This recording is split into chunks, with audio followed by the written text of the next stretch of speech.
Okay, you know the drill, we have to do this little disclaimer at the beginning of the video because just in case we see ourselves a Nazem Kadri contract signing between the time I'm recording this audio to the time this video is uploaded on YouTube at about 10 a.m. PST on August 6 on Saturday.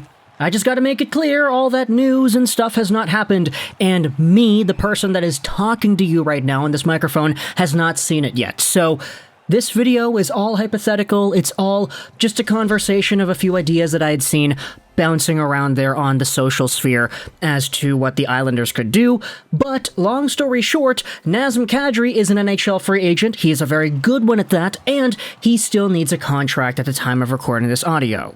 One of the teams that he's been linked to has been the New York Islanders, but it's not necessarily just the Islanders themselves that this entire thing revolves around. It's the Islanders and their cap situation. Because in order to sign Nazem Kadri to a contract, this team is likely going to have to shed some assets, shed away some money, shed away some extra capital that they have, because Kadri is probably going to demand a pretty significant amount of money.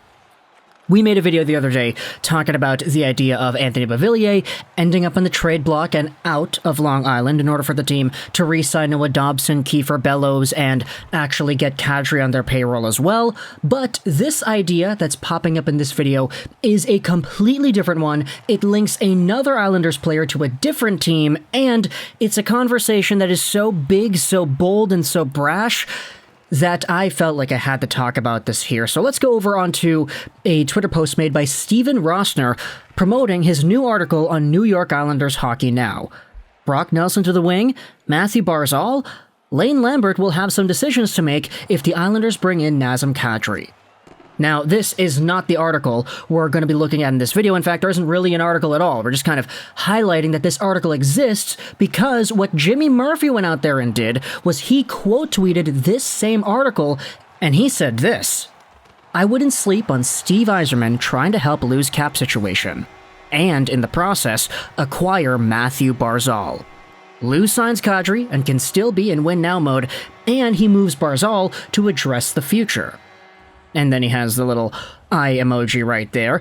This tweet sort of went viral. It's something that popped up on my Twitter feed, and I saw that and I was like, boom, baby, that's a video topic right there, because it's the off-season, we have nothing else to talk about, so why not explore some hypothetical trades with some very high-profile players and some of my favorite hockey teams. So let's talk about Matthew Barzal, what he means to the New York Islanders, what his position on the team is looking like should the Islanders actually acquire Nazem Kadri, and whether or not Steve Yzerman could be the guy to free Barzal from the grasps of the Islanders and give him a new home with another player that is as fast as he is in Dylan Larkin. Let's go over the situation here first with Barzal. So, Matthew Barzal was a player drafted by the Islanders back in the 2015 NHL entry draft. He was taken 16th overall. Very interesting to note that Barzal was taken right after the slew of 3 straight Boston Bruins picks, acquired in the Milan Lucic and Dougie Hamilton trades. A lot of people were saying, darn it, man, the Bruins are pretty good. They have themselves an opportunity to get Thomas Chabot, they could get Barzal, they could get all of these really good players in a row, all in the same draft, and no, they absolutely flubbed it. That's a side story for another day, that in which we actually have talked about a ton on this channel before. But Matthew Barzal was taken immediately after Senyshyn, Zaboral, and DeBrusk were taken. He was taken 16th overall, and he was drafted out of the Seattle Thunderbird system in the WHL, where he was an absolutely speedy, gifted, offensively productive forward. He was initially from Vancouver, so a lot of fans on the West Coast, myself included, are big fans of Matthew Barzal, but once this guy made his debut with the Islanders in 2017-2018, a lot of Canucks fans were starting to hate on this guy, not because he's a bad player, not because he's a bad guy, but because he was such a good player that in the 2017-18 Calder race, you had yourselves Barzal going head-to-head with a Vancouver Canucks rookie in Brock Besser that unfortunately had his best productive season when it comes to goals in that rookie campaign. Now, this is not a video about Besser, this is about Barzal. Barzal actually had his best season as well in his first NHL year. In 82 games played, the guy had 85 points, 22 goals, 63 assists, playing alongside of some very talented forwards like John Tavares, Josh Bailey, Anders Lee. You could see the point production back in 2017-18. The Islanders were on top of the world with 2 point-per-game players and another guy getting 40 goals on top of that too. Lo and behold, Barzal won the Calder. It was probably deserved.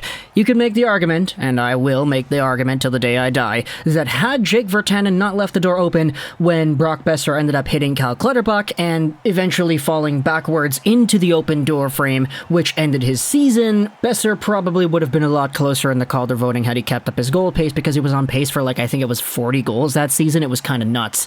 And there was the entire argument saying, oh, Matthew Barzal, the majority of his points are secondary assists because he's a puck hog and he doesn't do this and he doesn't do that. It's all that crazy stuff that was kind of all the rage back in 2018. But still, Barzal was a fantastic hockey player, and as a lot of people would come to realize over the years, he had such an ability to hold on to the puck in the offensive zone that he could just wheel and wheel and wheel and wheel and wheel all around, holding onto it, making a few dekes here and there to get by and create more space, before inevitably passing it over to a guy that was open for a one-timer wherein that guy would score. Barzal is such a good playmaker, he's so fast, but unfortunately he didn't really have a season as good as his rookie campaign where he had those 85 points in 82. His previous season saw him put up 59 points in 73 games played on an Islanders team that was not great. Now, the previous 2 seasons before that, sure, he had 45 points in 55 games and 60 points in 68 games, as well as being a pretty good producer in the postseason. But at the end of the day, you still have to pay attention to the future. This is because Barzal is 25 years old, he's got 1 year left at $7 million AAV, he'll expire as an RFA, and the thing is, if the Islanders are going to really bring in Nazem Kadri and have him as their, let's just say de facto number 1 center over the next few years, it puts a very interesting conversation in the mix as to what the heck you do with Matthew Barzal. Because if Barzal has an opportunity to re-sign with another team on an offer sheet, or hold out and wait for an arbitration because he doesn't want to be put in a position where he's signing long-term with a team that's going to have him as a number 2, it gets very interesting as to where Lane Lambert decides to play the cards. This is why Murphy's Law says on Twitter that, hey, if Steve Yzerman were to call up Lou Lamoriello and say, yo, we're going to rid you of that $7 million that you have on Barzal. You can sign Kadri, and we'll give you a few other assets of our own, because we actually do have some other assets that are worth something in this market. It actually might be an interesting conversation to be having, because Matthew Barzal, I would say that he's probably just a tad better than Larkin. Okay, do I want to say that? No. Larkin's so good, but Barzal, I think, has a lot more of an offensive flair that Larkin does not have. And that's crazy to say because Larkin had more points. It's just, for me, in my opinion, the way I watch Matthew Barzal, he's a lot more of a puck possession, puck roving type of guy that strikes when the iron is hot by making some really great passes and some really nice dangles. Larkin is just a no-nonsense player that does what needs to get done.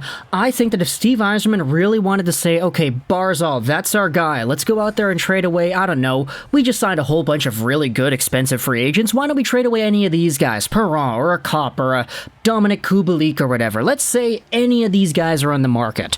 And then we're going to have to throw in another prospect or 2 here because, of course, we're going to have to do that, plus maybe a pick. If you're looking at a package that says, I don't know, Andrew Kopp plus a first for Matthew Barzal, is that something you would be interested in? Because for me, personally, I am such a biased fan of Barzal because he's from Vancouver and he was so good in his rookie season. It's just he hasn't been able to replicate that level of success point production-wise since then because the team around him has been not great, and you have yourselves John Tavares, who left after 2017-18.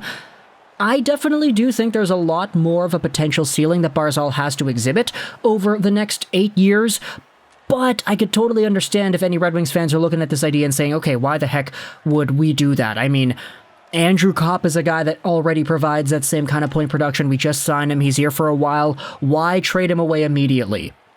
And then there's the entire opposing idea that says, why the heck would the Islanders trade Barzal away just to make room for Kadri? I mean, you saw how good this team was when you had Tavares and Barzal at the same time.